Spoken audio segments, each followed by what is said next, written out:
No, it's recording. Okay. So it's a great pleasure to be with these two people, and so occasionally other person also joins because like Meryl keeps pointing out, both Meryl and Mary did not have the opportunity which we all had in India, right? They're all in different countries and all the stuff, but still they've managed to cross all the hurdles, all the barriers, not only learn but master that, and they teach others. Think about it. I mean, if I have to say characterize them in one line, they've dedicated their life for yoga and meditation. That's the kind of people they are. So it's a great fortunate. I'm very fortunate. It's a great luck for me to be able to share whatever I know with these two people. Mr. Rao, can I interrupt? Thank you so much for your kind words, but it's not like that at all. Personally, for my, like my experience, I'm a total beginner. You're always over. No, I'm a total beginner, and I know very little knowledge about Hindu philosophy. I practice, but even my physical practice is still questionable. I did not reach Stira Sukham Asanam. I'm not steady and comfortable and easy in sitting pose. I'm getting there. I really practice, but I'm still not there. So I'm just a very beginner, Mr. Rao. Please. Okay. Seriously, I'm not just trying to be humble. It's the truth. Very nice. I won't say anything. She's been saying this for years. I know her for years. Several years I know her, and she always says that. Okay. So shall we start? Mary, can you start with 2.14? So, Naveen, I'm sorry, 1 minute, Mary. So, Naveen, I think we talked in the first Q&A session, right? That what does yoga do? Yoga and meditation do is to essentially break that link between Vasana's tendencies and our self-identification, by which the karmas get reduced, eliminated, accepting the prarabdha karma, which will drive to the end, is what we said, right? That's what Patanjali has been telling. In chapter 1, he defines what yoga is. Yeah, yoga is essentially, you mentioned chitta in your question, right? Yeah. It is an aggregation of mind, intellect, and ahankara tattva, right? Chitta vritti nirodha is yoga in one line, small line. Gotcha. That's the style of yoga. That means elimination, reduction, and transcending this mental modification, the chitta modification, is the objective of yoga. That's how he starts defining. Now he's going deeper and deeper and saying what happens. Like I said in the Q&A session, when you have a repetitive and intense Samadhi Anubhava, various things happen, right? That's where we kind of stopped. And that's what we're going to continue from chapter 2, 14. Quick question, Paddy sir.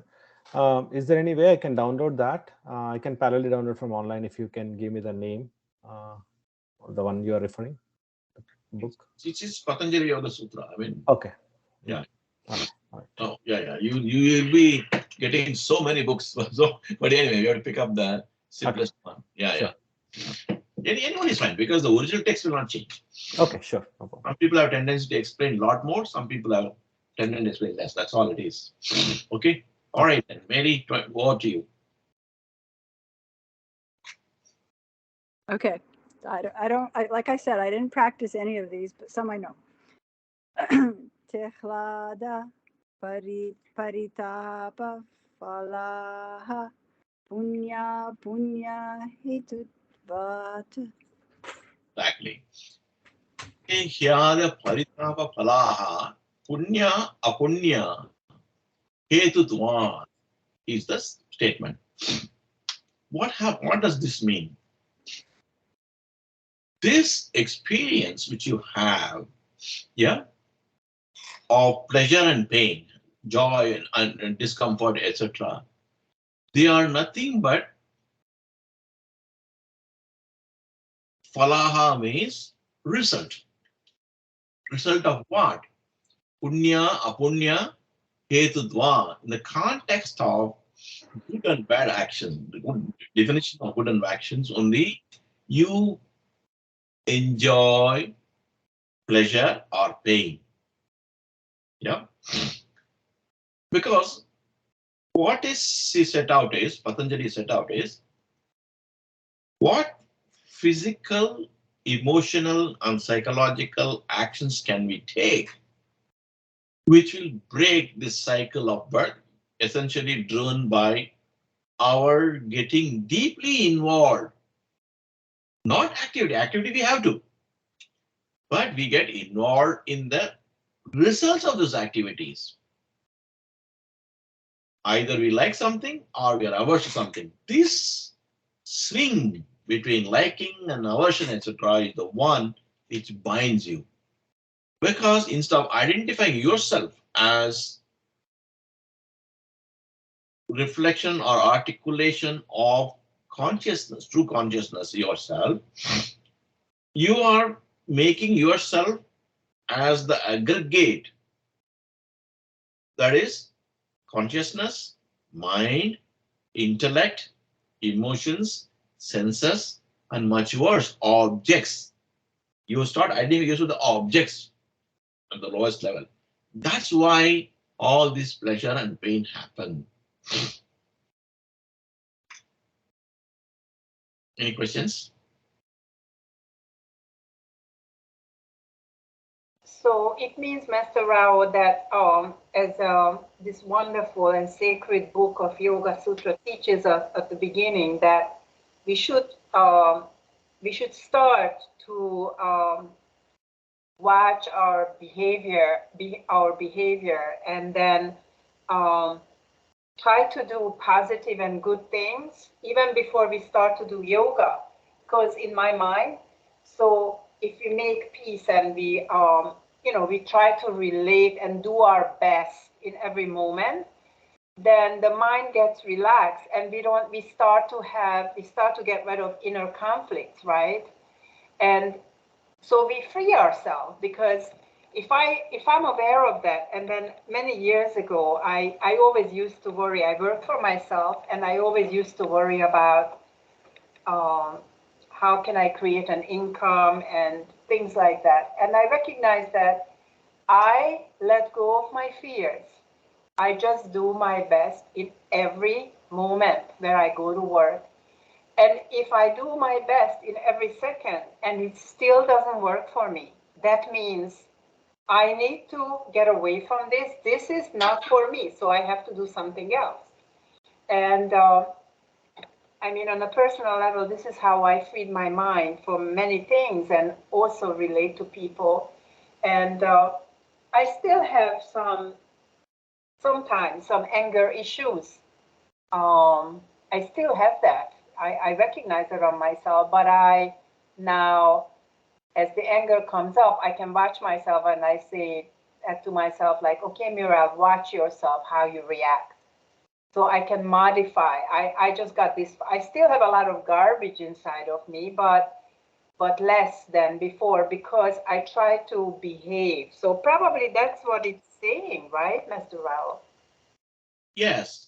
But like you rightly mentioned in the beginning, we don't jump into yoga and dhyana straight away. We don't. Because this yoga, dhyana, dharana is probably the 5th, 6th, and 7th step in the 8-step process, the Ashtanga Yoga. Yama Niyama is very, very important. What does it do? The Yama Niyama prepares your attitudes and behavior. It's very, very important. Without a proper attitude and behavior, if you spend, let's say, 1 hour per day doing yoga and meditation, not that it won't bear fruit, it will. But it will not give you the same level of results as you would get had you mastered or followed rigorously the yama, niyama, and other things. The 8 steps process, right? Samadhi is the last final step.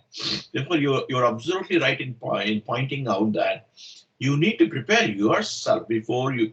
Till that time, what happens is you can treat it like any other exercise, like aerobic exercise, non-aerobic exercise. You do yoga, you get benefit. No doubt about it. But what benefit do you want is the question. If the objective of doing yoga and meditation is to break the bond of wrong identification we have with external things, etc., then you need to have yama, niyama, pratyahara, and other stuff. So it all depends upon the objective you set for yourself. Yeah. Thank you very much. Yes. Sure. Okay, next one, 2.15, please.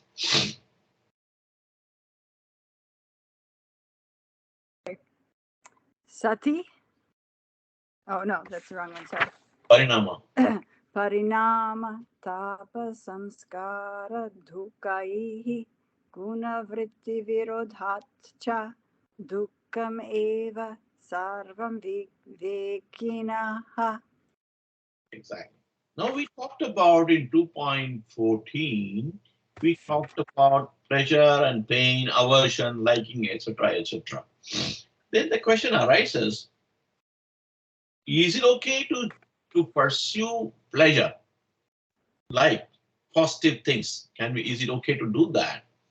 For which the answer is, frankly speaking, no. Vivekinaha, that is the wise people. What do? They will treat both of them as painful. Even doing good things is painful as doing bad things. Parinama, tapa, samskara, dukhai, guna, vritti, virodascha, dukhameva sarvam. Dukhameva sarvam means you everything as sorrow. Even joy you treat as sorrow. Why? Because while the joy is satisfactory to you as you enjoy the joy, it tends to bind you more. The objective is to get less and less bound, not more and more bound. And therefore, maybe it could be a strategic approach, treating even the pleasurable, positive, joyous things should be treated as a sorrow. That is why, many times I keep saying also, while we want to be good as a part of yama niyama, we train us to be good. Getting obsessed of being good, presenting ourselves is a problem. You want to be good because it helps to be good. Not because it's a great thing to be good. I'm sorry. It's natural, right? It's I'm natural. sorry? Yes, Mary. Oh, good. I'm on. Yes. Wanting to be good for the wrong reasons because you want to be outwardly perceived as being good. And this is where I get caught up because I'm thinking about what other people think about me and not what is the reality. And then the experience, especially this last maybe couple of weeks, is that I've actually really thought very deeply and felt and experienced deeply that, and it's kind of depressing because I wake up in the morning, I do my yoga practice, but I keep, it's the knowledge that this body will perish. This body will perish. So why do I have this body? What is it? What is it here for? So I am attached to all these different things, whether they're negative or positive. And it's when it doesn't even matter if I manifest as negative or positive. The point is that I'm attached to it. That's what I'm seeing and experiencing. It's let go of that. Let go of holding on to that and being identified with it.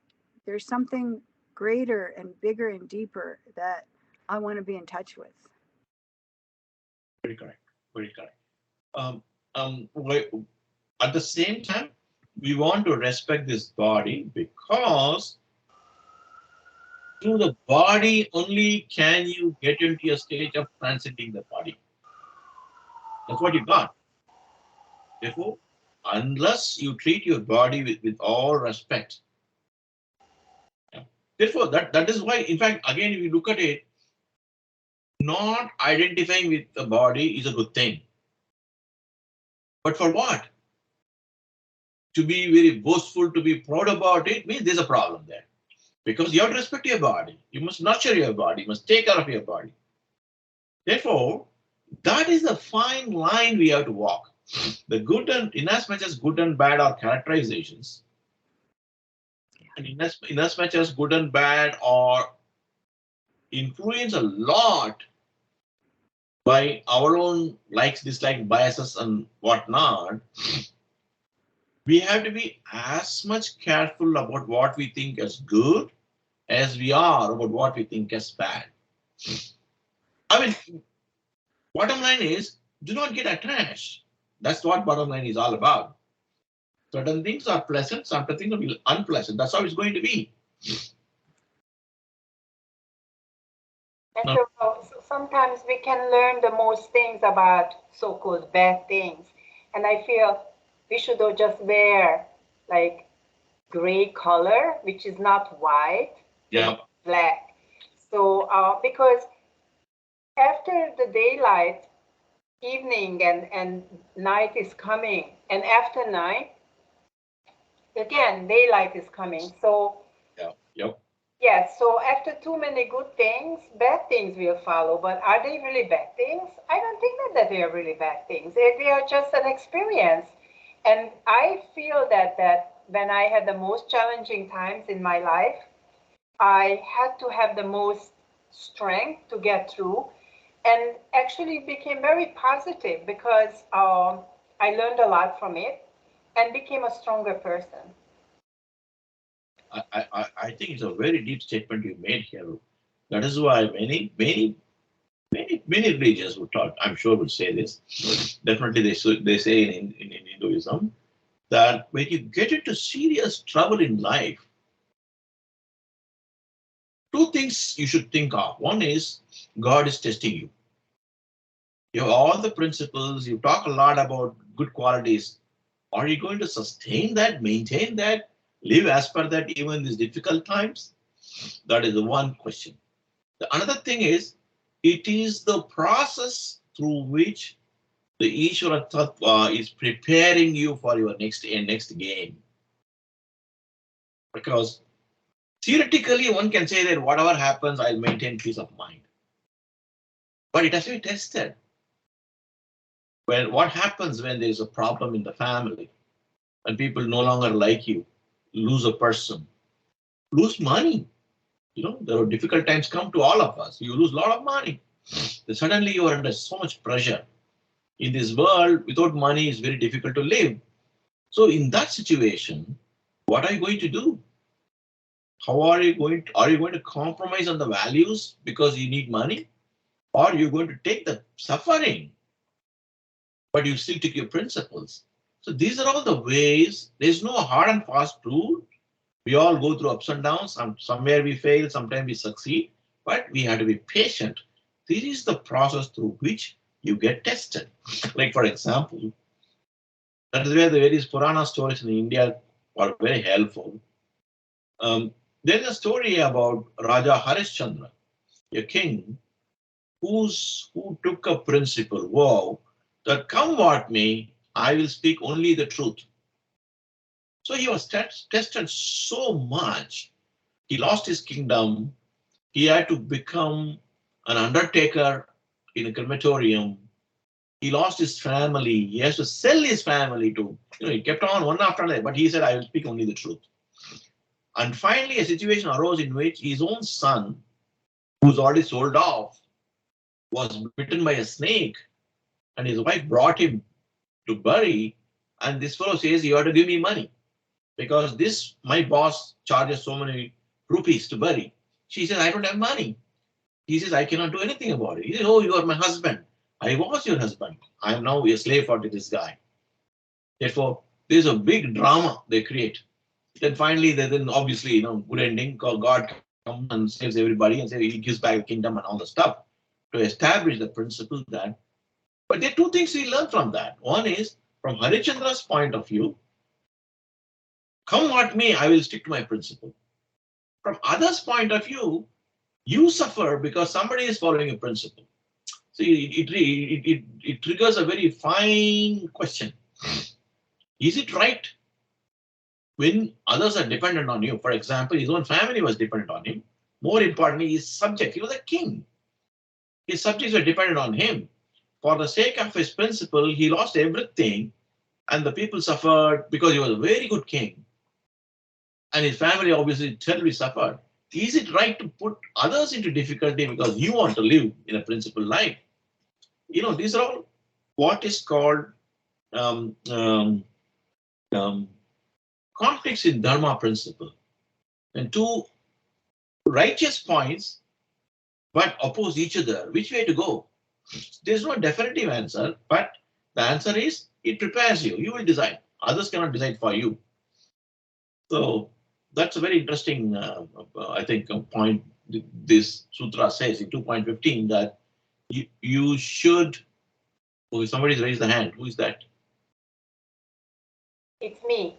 Oh, okay. Mr. Rao, I thought about this doing good and good things, and wouldn't you say that ahimsa, which is kind of represents not to hurt another person, or rather say just be considerate in all the time, with our action, with our tongue, how we speak.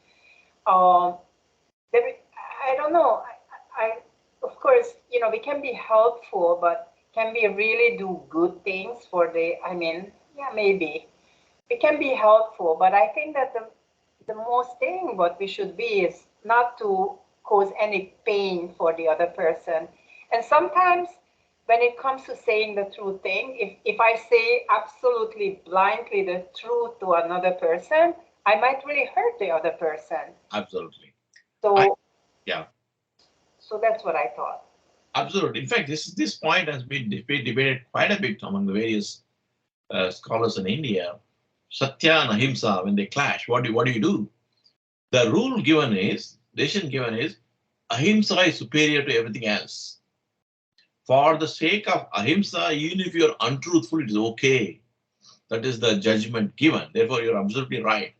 And in fact, here that rhetorical question is played out.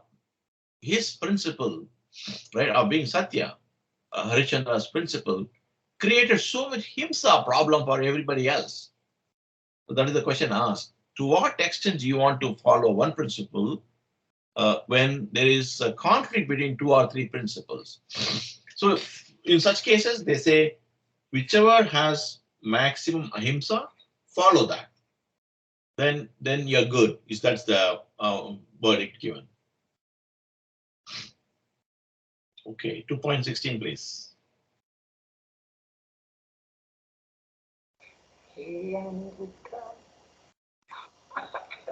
Together, Mary.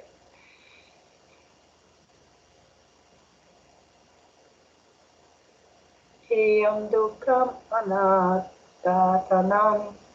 Yes. Yes. Heyam dukkam anagama. Anagatam. Yeah. Heyam dukkam anagatam. Anagatam means which is yet to come, not yet come. Dukkam means the misery or the pain.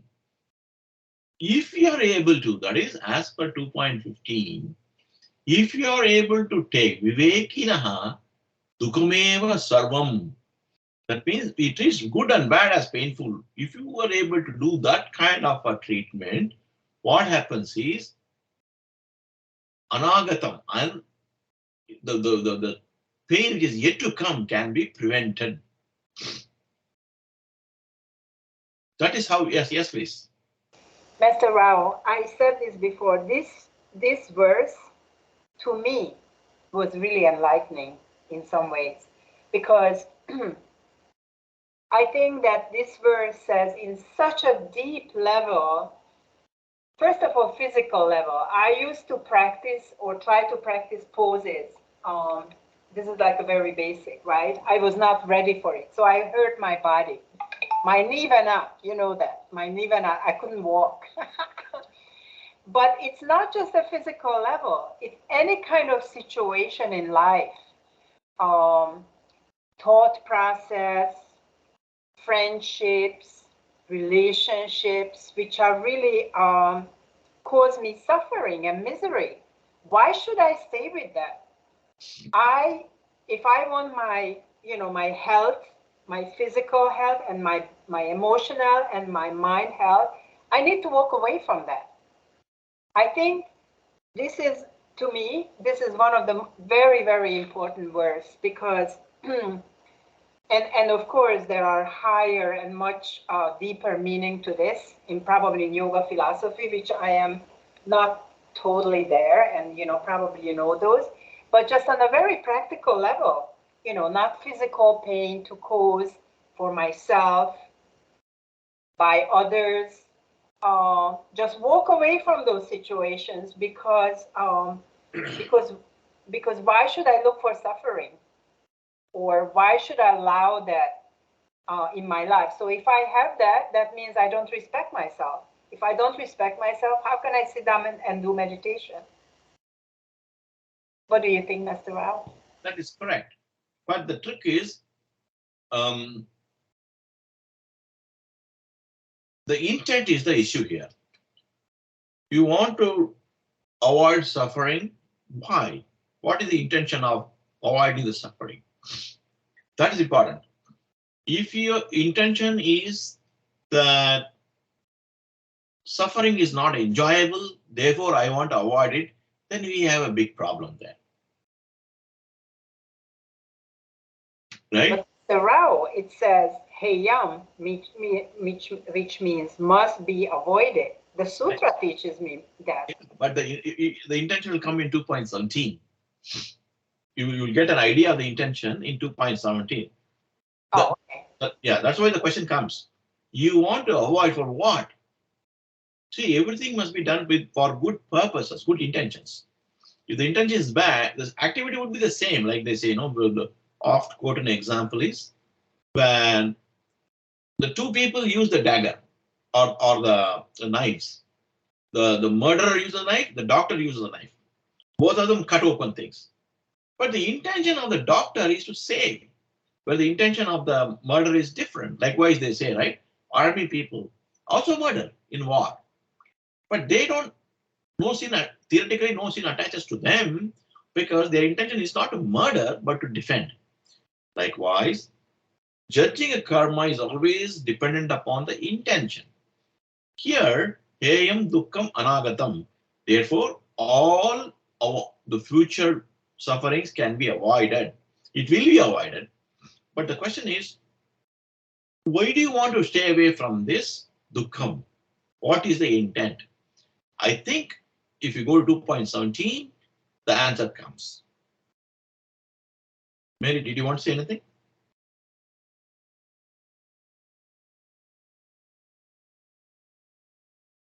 We can't hear you, Mary. There is an intelligence that knows, that perceives and knows what's right and wrong. But there's another part that's been conditioned all my life, by what I've seen, by my parents, my friends, my teachers, the world, movies, everything that's affected me and sort of given me examples of how to, be in this life, that are my way of being. In a way, it's adopted as a habit, as a way how I manifest, how I respond to things. And so then there's something that knows that it's wrong, and it says no, you will avoid future suffering. But there's another side that says yes, but you have to get that person back, or you have to say this thing, or you have to do this because. And then there's this struggle, and sometimes I do the wrong thing and sometimes I do the right thing, but then there's not this clarity of always being on that path. Yes, yeah, very true, very true. Yeah, I mean, that's what is very important for us to recognize, that it actually ties back to, if you ask me, 2.15. Yes, it is confusing. Many times, probably most of the time, we don't have clarity. Very true. But the point is, we have to recognize that is a process. All of us, as we evolve, will go through the shall we say, the phases of more confused approach and slowly clarity emerging. That is how it is going to be. And therefore, you should not dislike this confusion period. Oh my God, I'm confused. I don't want to be in this, because that adds more confusion, actually speaking. It doesn't minimize confusion. If we recognize it's okay to be confused, because that's how it's going to be. After some time, automatically clarity will emerge. That attitude difference is what actually, if you ask me, this Vivekinaha Dukhameva Sarvam means. Thinking that I should not have confusion because it's bad is wrong. Accepting confusion as a part of the process and going with the flow is right. That's how it goes. Yeah? Let's go to 2.17, please. Can I ask one more question, Mr. Rao? Please go ahead. In my book, it says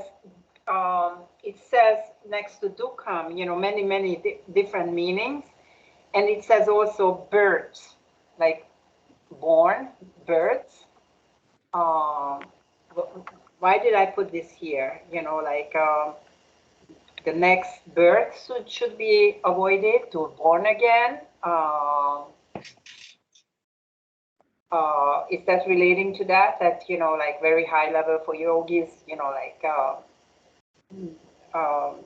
shouldn't born again? Okay.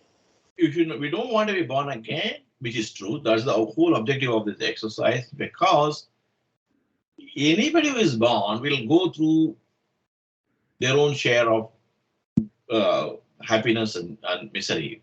Therefore, we want to avoid being born again, which is very true. But again, the caution is, but if you get obsessed with it, then we have a problem, because again, the intention comes into picture. The intention is not to necessarily to avoid this joy and happiness pulling you apart. The intention seems to be being averse, a strong dislike for unhappiness. So that's wrong. In as much as nobody wants to be unhappy, a strong dislike for unhappiness driving your decision is a wrong approach. The right approach is not only unhappiness, even the happiness is to be avoided. Therefore, I want to avoid that. That is the right approach. That is why it says that Vivekinaha Dukhameva Sarvam. Everything he treats, even the happiness he treats as misery, because we know very well, like you say, it's short-lived. A bow of happiness can be followed by a misery. We want to avoid that, getting pulled both directions. Yeah? Thank you very much. Okay, 2.17, please.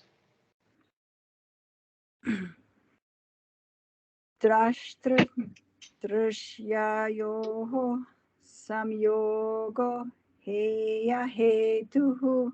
Yeah. Drishtu Drishyayo Samyoga. That is the problem. What does it mean? The seer and the seen, the observer and the object get mixed up. That is where the problem lies. The pain is caused by false identification of the experiencer as an experienced object. I think we are talking about it in the Q&A session, also in the beginning. This is psychologically, the whole process works like this. The external objects give signals, the senses pick up signals, comes into the chitta, and you have tanmatra, biases, etc. acting, and then present something, and then buddhi declares something is good, bad, ugly, etc. This is the process, how it goes. But what happens is, if you like something so much, you want to be that. You instead of recognizing I am only an observer, I am only a witness, you become a victim of the process, end up being the object itself. That is why if you like something so much, you become very possessive. Well, the meaning of the word possessive is that you become that. It is true for even negative things also, in the sense that people say that, you become what you like or dislike the most. You become that. You know, right? That's what psychologists tell also. You are what you think is the statement made. What do you think? You think about the object which you like or dislike. That's what you do. Therefore, the biggest problem here is drishtu drishya samyoga. The seer and the seeing, observer and the object coalesce. Therefore, instead of clearly thinking I'm merely an observer, you become that. Therefore, when that is snatched away, you have a terrible, terrible pain. Or when that particular object is with you more and more, you have super joy.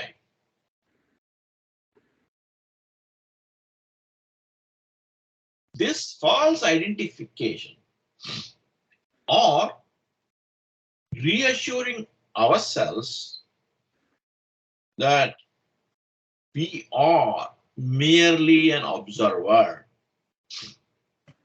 I mean, this is what I said. If either you recall all the Sankhya Tattvas we learned before, or we do it again. Sankhya Karika, we do it again later at the end of this book.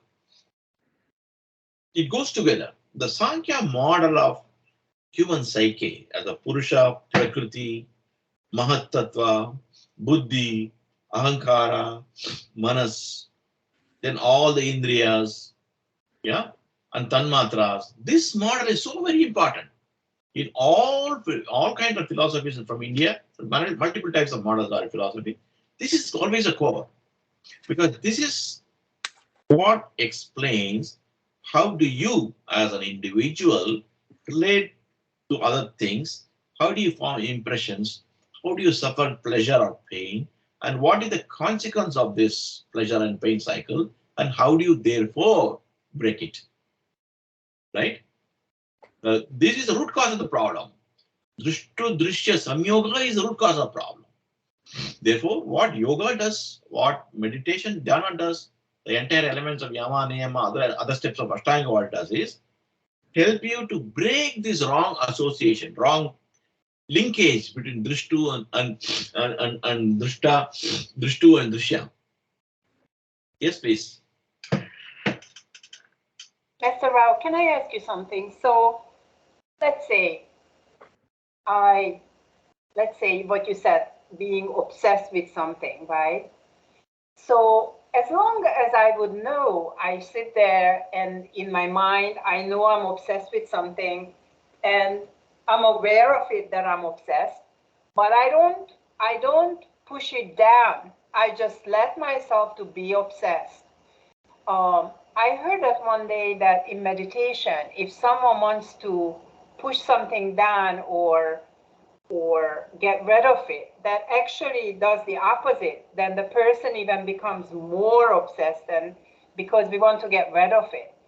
So what do you think, Mr. Rao? If I just watch it and I'm just aware of that I'm obsessed and I let myself be obsessed and I don't do anything. Okay. Is that okay? Partially okay. You are absolutely right in the part where you said that if you suppress the obsession, it will come back 10 times more powerful later. Therefore, what at the same time, merely observing will not help. Then you need an antidote. What is the antidote? Sublimation of this obsession is the way, not suppression. But how do you sublimate?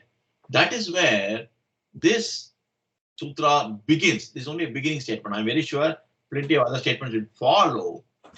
This sublimation is possible when you start understanding,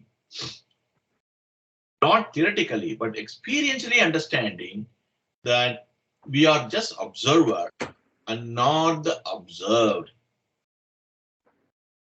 Merely observing is not enough. You must, along with merely observing your obsession, you must also get a realization that I am merely an observer. That is why I am observing. There's a big difference in merely observing and recognizing that you are only an observer and therefore you are merely observing. I hope this is clear enough. So in practical way, how do we get there, Mr. Rao? How should we practice to become a real observer, or it just develops on its own? Several, I think we will follow. I think quite a few sutras will tell how to do that. Okay, sorry. Yes, Mary, you were saying something. No, it's okay. It's not. It's just like there are so many of me. Very true. Very true. There are so many. Who's observing? Who's what's being observed? Who's observing whom? 'Cause I'm. You're right. Yes. Yeah. Who is raising the hand? Is this Naveen? Yeah. Yes. Quick question. So we should just observe it, right? So who is doing that? For example, somebody is they want to drink alcohol. Somebody is blocking, like, okay, don't do that, just stop. And something is saying, like, let's do it. So who is that stopping? And is it like Buddhi is stopping and mind want to try it out, or like, and then afterwards some fight is going on, right? Then afterwards mind gonna win and then Buddhi gonna lose, and then mind tries out. After, as soon as it quenches, then it start realizing that, oh, guilty guilt gonna start. Who is that again? Mind is like trying to get it. As soon as it is done, it's trying to be in the other phase. Absolutely. What is it doing? What's happening? Absolutely. I think that's why Mary said there are so many of us. You're absolutely right. The person who is going after things is you. The person who is saying don't go after things is you. The person who is merely observing is you. The person who says you're not merely observing, you're merely observing because you're only the observer is again you. But in spite of all these things, you still fall prey to that, again you. That's why she's rightly said there are so many of us. But it's not that Buddhi is separate. In every activity, in every, let's say, every choice, you mentioned 3 or 4 different choices you mentioned, everywhere Buddhi is involved. Please understand. Mm-hmm. Buddhi is involved throughout. It tells you that, this is not the right thing to do. Therefore, it's involved. But mind goes anyway. The fact that mind goes anyway, Buddhi is absorbed again. It's still again involved.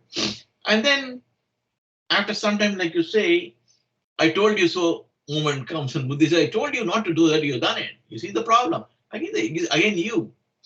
That is why this is become a complicated exercise. That's why we got the bootstrapping, as we say in software. That is why sometime back I was concurring with Mary when I said body must be respected, because that's what you got. The purpose of body, mind, intellect, the combination is to help the body, mind, intellect combination to get out of the rut. And the one which is in the rut is again body, mind, intellect combination only. Right? That is why it is called Atma Bodha, self-knowledge. It is not a knowledge or about something else. It's all about yourself. That is why this technique, Ashtanga Yoga technique framework, is given so that slowly and steadily, to oversimplify things, I'm saying this, slowly and steadily, you come to a stage where mind start listening to Buddhi. If Buddhi says this is not right thing to do, mind stays away from that. You have to get the state. But then, because everything is you, that is why somewhere before also we mentioned in this sutra, many times we'll talk about it, that is where Ishvara concept becomes very important. Ishvara Tattva is mentioned, where that entity has already broken this bond. Therefore, that Ishvara principle is not subject to swings of good, bad, ugly. It will follow only the right thing. It is the seed of all knowledge. All this way we characterize Ishvara somewhere in earlier on. Then you take recourse to Ishvara principle to seek help and guidance. And that Ishvara is internal to you, not anywhere else. So you don't have to go, you don't have to bother. What you need to do is start listening. Start listening to who? Ishvara when she speaks to you. No, only Buddhi or Manas is speaking. I don't see Ishvara speaking. Like, is it something? You will. That is the point. over a long period of practice, you will start understanding Ishvara is closer to you than anybody else. Closest to you. Is always there and he always guides you. Always. Through buddhi, or there is, you are saying separately? Definitely. I mean, there are two or three techniques are there. One is through, obviously, the same principles will be used, so same instruments will be used. There is yet another process. It's called the awareness process. That awareness process kind of transcends this chain we built as mind getting something, analyzing, buddhi giving up. This is artificially we define a process to explain. Please understand, very, very many of these things are being told to explain what is observed. Need not be 100% correct. Correct reflection of truth. Correct in logic, but not necessarily 100% reflection of the truth. Because you have to explain. Human beings cannot understand unless somebody explains. Therefore, I have no choice. Ideally speaking, nothing needs to be told. Nothing needs to be taught. Nothing needs to be understood. What needs to be done is to unlearn whatever you have learned. Unwind your understanding. Destroy, destroy is wrong word. Dismantle the value judgment model which you have created internally. That's all you have to do. Then it shines by itself. Why? Because it's like if you put a big blanket on a lamp, it looks dark, but the moment you remove the blanket, light was already there, but the blanket interfered. Likewise, Atma Gnana shines.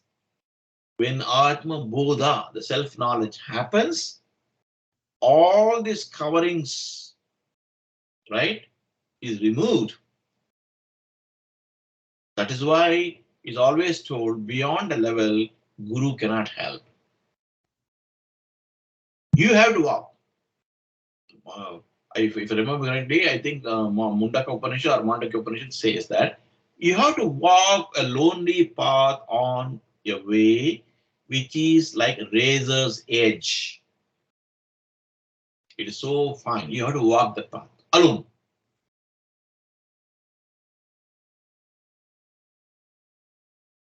These are all reassurances. Patanjali says, seems to be logical, seems to be rational, and you talk to several different people. Like if you see in this last 1 hour, many of us have agreed upon many things. That means it's happening to me, it's happened to Mary, it's happened to Mary, it's happened to Nami. Therefore, it must be happening to everybody. Therefore, it is potentially true. Even then, you have to be careful. Potentially true. Therefore, we want to follow that. Follow what? Try to treat good and bad together same. Don't seek joy. Treat joy as a kind of a pain. But it does not mean you should start crying when there is a joyous moment. That is, please be very clear about it. It's all about the intent. It's not about the action. When there's a joy, you enjoy. When there is a laughter, joke, laugh about it. But internally be very careful. I'm merely an observer. These things are bound to happen. Why? Because we said unless the prarabdha karma is over, you will live as if nothing has changed in you. What is destroyed is the other kind of karmas. The prarabdha karma will continue to live. Therefore, you will continue to see things, but you no longer respond the same way to a joyous moment like before. No longer respond to a sad moment like before. What is the difference? Earlier, you're going to say, I am sorry, I am happy, I am unhappy. Now you are going to say, I am observing something which is happy moment. I am observing something which is a sorrow moment. You see, there's a difference between this, right? I am sorry means you are doing this, right? Drashtu, drishya, samyoga, you are doing. An activity, an instance, an event is joyous. But you say, I am joyous.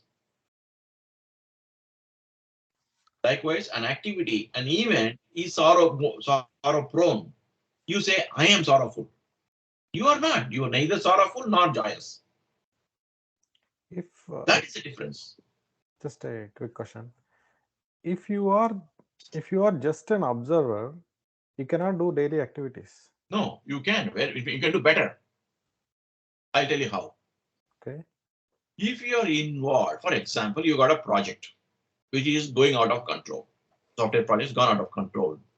You're not delivering on there. Client is shouting. Your boss is shouting. Client is threatening to sue you for $1 million. All that is happening. How do you solve that such a problem? Your entire mental energy and the intellectual energy should be devoted to finding out the root cause of the problem and solving it. That is the only way. But if you're participating, if you think I am sorrowful, I have failed, I am a failure, then instead of putting all your mental energy, intellectual energy in finding the root cause and solving it, you will be spending time, energy, and lamenting, criticizing yourself, or finding fault with somebody else, so on and so forth. At the lowest level, at least this will happen. On the other hand, for example, in many companies, in my Infosys, I used to be a task force leader for several years. That's what they do. They understand that once something goes out of control, the project leaders become part of the problem because they cannot think neutral. So they always create task force and find somebody who's nothing to do with the project, come and say, you study and solve the problem. Several such problems for clients who tried to sue Infosys for millions of dollars, I have saved because I was not part of the team. I have no stake in the game. That means when the project succeeds or fails, I don't care. If I save the project, they're not going to give me any bonus. Nor are they going to fire me if the project fails. Nothing. Therefore, I have no skin in the game. That means I am only observing what's going wrong. Okay, what happened? What was the requirement? What are the specifications? What is the architecture design? What is the solution done? Where they went wrong? That kind of dispassionate, neutral analysis is only possible when you are not observed. You are only an observer. That's how it works.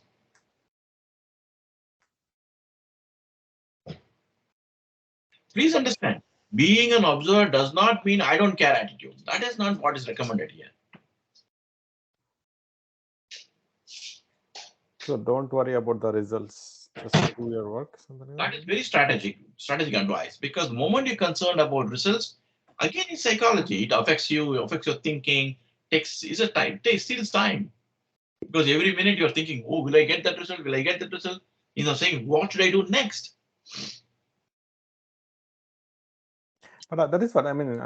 Theoretically, yes, correct. You just behave like your observer and do your part, and then don't worry about this. But practically, it's you have. really. There's no theory. No, ultimately, if you want to solve a problem, that's the only way.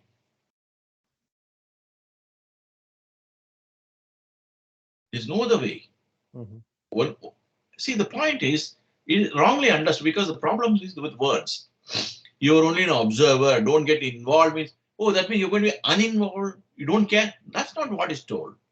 What is told is, don't let your mind and intellect be influenced by the anxiety of the process. Don't get it influenced by, I'm oversimplifying, but to make a point, I'm oversimplifying. Don't let your mind and intellect be influenced by the possibility that the whole thing will fail. Don't worry about all those things. Stay focused. The following 4 steps have to be done to correct the situation. I will do that first. Then I will check whether it has changed anything. Are we now moving in the right direction? If so, I'll continue to go in this direction. If not, I will find another set of 4 things to do. That kind of mind state is not possible if drishto become a drishya. The observer becomes the observed. Such an attitude is not possible.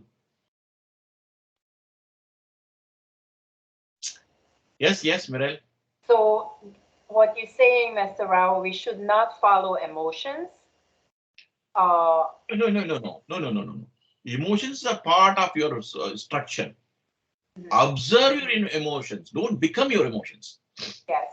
So we should look at everything like a chess play, right? Like a chess mat, and just focus on the, what's in front of us and what's the next step. Correct. what needs to be done. The end objective is not, I'm not saying end objective is not there. End objective does not remain all the moments in your thought process and influence all the decisions. It does not. You have an end objective, therefore you created a strategy, you create a tactical plan, you go as per that. At that moment, you are not thinking. For example, I am a great fan of, I've lived in Boston for 10, 11 years. I'm a great fan of New England Patriots. Tom Brady is my most favorite quarterback. Believe it or not, in the last 15 seconds, he will win the match. Time and again, he wins the match. In the last 15 seconds, 20 seconds, he wins. When they show him, he just stays focused on how can I take this ball to the goal. He does not think of anything else. It's very, very, very, very clear. Not worried, nothing. Just focus. Great learning in Tom Brady's play. That's what it is. He has broken that. Or during that game playing, he has broken the drishtu, drishya, samyoga. He has broken. He knows that. That's the kind of paradox. If you delink yourself from the end goal, you will get the end goal. If you are mentally encompassed with the end goal, you will not get the end goal. It's a paradox. Why? Because the most precious asset you have got is mind, intellect, etc. You are mortgaging to emotions and result rather than the action which needs to be performed at that time. Yes, please. So in a way, you're detached. Detached. Yes, of course, of course. Detached from what is the question? Right. Yeah. Detached from your emotions, or what am I? Is it gonna go? Is it gonna be okay? What is everybody gonna think of me? Your mind is so clear that you're doing what you know how to do as best as you can, but you're not. You don't have that. Yes. Mind activity. You are detached from the results. You are detached from the emotional upheaval which happens if you pursue that. Yeah. Therefore, entire energy and time you put only on the right action to perform. What you thought as a right action, you just focus only on that. These 2-3 principles, sutras, are so useful in your day-to-day life and professional life. You can get several things done. I mean, we know that, like you want to achieve something great, something risky you're taking, and there can be so much of distraction from family and friend circle. You can have so much of distraction. Don't do that. You'll fail. This is a problem. Call it. You stay focusing. Forget it. I'll do this. Only such people have come up. I think it's 1 o'clock. I think we need to close because Meryl has got a class to teach. And Mary has got a big family waiting for dinner. You should not lose focus of that, right? Very important. I have 15 more minutes, Mr. Rao. How much more? 15 more minutes. I have 15 more minutes. I think it's 7:15. No, that's okay. We can close now. Not an issue. Because it's kind of a, people are thinking, I want to leave here so that people continue to think till we meet again. Because this requires thought, quite a lot of deep thought and analysis. Particularly when I am saying this kind of an approach and attitude will help you in personal and professional life. Then you have to think, because all of you can relate to the problems you are facing right now. All of us are facing some problem or other in life. Think about it. How do I solve it? Will this kind of approach and attitude help, or this is only a theoretical concept which is valid only for Sunday conversation with Paddy Rao? My submission is it is valid for anybody, everybody, anywhere in the world, any point in time. That is why it is still staying, otherwise it would have disappeared. After hundreds of years, it's still staying because it is valid. Yes, please. I just want to make, what's interesting for me is that I hear the truth in this. I recognize the truth, but I can't live it. You know what I mean? So I know that this is why I've been pursuing yoga for so many years, because it's something, it's calling me, something in me knows that this is what's right and which, but I still, you know, it's still such a long kind of work and Yep. Yes, it will be. It will happen. Yes, it takes time. It will happen by itself. One fine day, suddenly you will feel that, oh my God, it's all done. And that time you think, it's magic. I didn't even try. That's how you will feel. It will. When there is sincerity of purpose, honesty in approach, and full dedication, it has to succeed. It cannot fail. When it will succeed, it's up to Ishvara. The moment Ishvara decides that you cross the critical mass, it will come.